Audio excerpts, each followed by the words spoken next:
हमने थोक के भाव में फतवा निगारों को पैदा कर दिया है।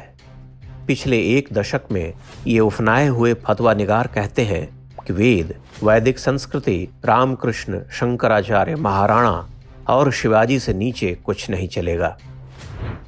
ऐसा लगता है मानो इन सभी युगों और कालखंडों में उपरोक्त वर्णित साहित्य, संस्कृति और समाज के इतर कुछ था ही नहीं।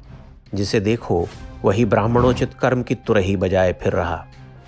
अरे, आधुनिक शंकराचार्य के विरुद्ध बोल दिया, मानो स्वयं शंकर के विरुद्ध ही बोल दिया हो, और स्वयं शंकर के विरुद्ध तो कभी किसी ने कुछ कहा ही नहीं। हास्यास्पद यह कि स्वयं भगवत्पाद शंकर जीवन पर्यंत विरोधियों को परास्त करने में ही लगे रहे। राम, कृष्ण और महाराणा शिवाजी भी संघर्ष के प्रतिमान बनकर खड़े हैं, किंतु वे अपने दुर्धर्ष विरोधियों के लिए भी कितनी करुणा से भरे हुए थे।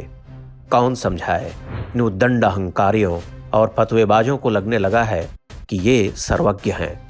अब तो बस वैदिक ऋषि ही होंगे, हर घर से ऋषि राणा निकलेगा की तर्ज पर।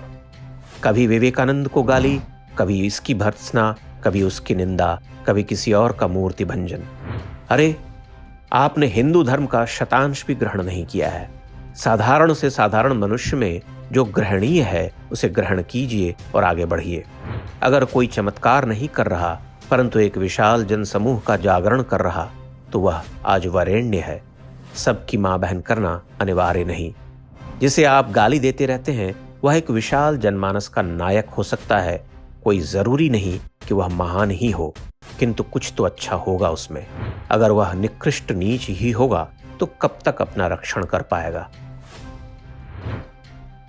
अब आप हवन करें और उस अग्नि से परमाणु विस्फोट कराएं, और हो सके तो उस परमाणु अस्त्र के सूत्र सरकार सेना को भी बताएं ताकि वह सस्ते में बम बना सके। हद है। जो हमारा श्रेष्ठ था, जो आज तक हमारे लिए अज्ञात रह गया, उसे जबरन डिकोड करने जाएंगे और संसार को दिखाएंगे कि यही परमाणु बम है तो लोग हंसेंगे। गति को समझिए, समय को पचाना सीखिए। न तो राम पुनः आएंगे, न कृष्ण, न ब्रह्मास्त्र ही चलेंगे। वे हो गए, चल गए। अपने समय के महापुरुषों को पहचानना और देखना सीखिए कि कौन आपके लिए सर्वाधिक हितकारी हैं। शंकराचार्य भी लौट कर नहीं आएंगे। आज के कथित शंकराचार्यों को यथेष्ट सम्मान देते हुए आगे बढ़िए। वे कुछ नवीन, विराट और स्थापना मूलक नहीं देने वाले। उनकी भूमिका केवल इतनी ही है कि वे अच्छा आचरण सिखा सकते हैं। दुखद यह कि वे काल के अनुरूप आचरण नहीं कर रहे। यह न तो वैदिक युग है, न ही प्राचीन भारत। भले ही वे सिद्ध करने के लिए बैठे हैं कि हम तो साक्षात शंकर के ही अवतार हैं।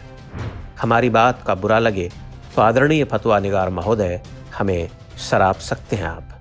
जय सिया राम, जय बजरंगबली।